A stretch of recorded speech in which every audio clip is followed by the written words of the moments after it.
एकादशी व्रत। आइए आज हम एकादशी व्रत के महत्व के बारे में कुछ चर्चा करते हैं। एकादशी का व्रत मुख्य रूप से भगवान विष्णु की पूजा के लिए किया जाता है। ऐसा माना जाता है कि इस दिन उनका पूजन करने से अत्यधिक पुण्य की प्राप्ति होती है और उनकी कृपा प्राप्त होती है।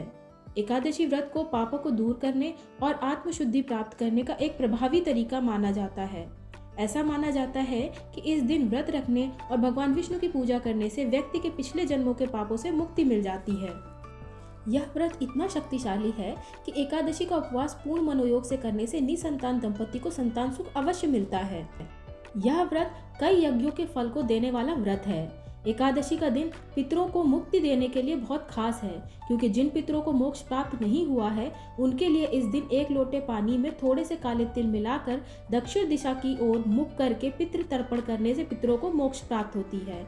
यह भगवान विष्णु के द्वारा अपने पितरों को मोक्ष के द्वार को खोलने वाला व्रत है।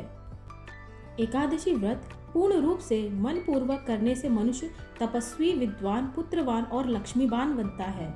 इसके अलावा संतान प्राप्ति, मोक्ष प्राप्ति, धन वैभव पाने के लिए यह एक उत्तम मार्ग माना जाता है। यह व्रत दो प्रकार से रखा जाता है, निर्जला और फलाहारी या जलीय व्रत। यदि आप स्वस्थ और उपवास करने में सक्षम हैं तो निर्जला व्रत रखें, अन्यथा फलाहारी व्रत रखकर विधिवत पूजा के बाद एकादशी के समापन के पश्चात पारण करें। एकादशी पर दीपदान का बहुत महत्व है। इस व्रत के पुण्य से मनुष्य तपस्वी, विद्वान, पुत्रवान और लक्ष्मीवान होता है और सभी सुखों को भोगता है। एकादशी व्रत को पूर्ण भक्ति पूर्वक से मनुष्य की सभी कामनाओं की पूर्ति होती है।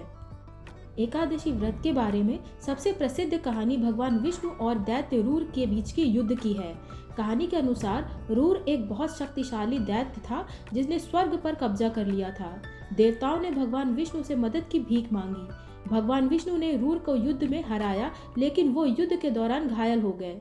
उनके घावों से निकलने वाले रक्त की एक बूंद से एक सुंदर अप्सरा प्रकट हुई, जिसे एकादशी कहा जाता है।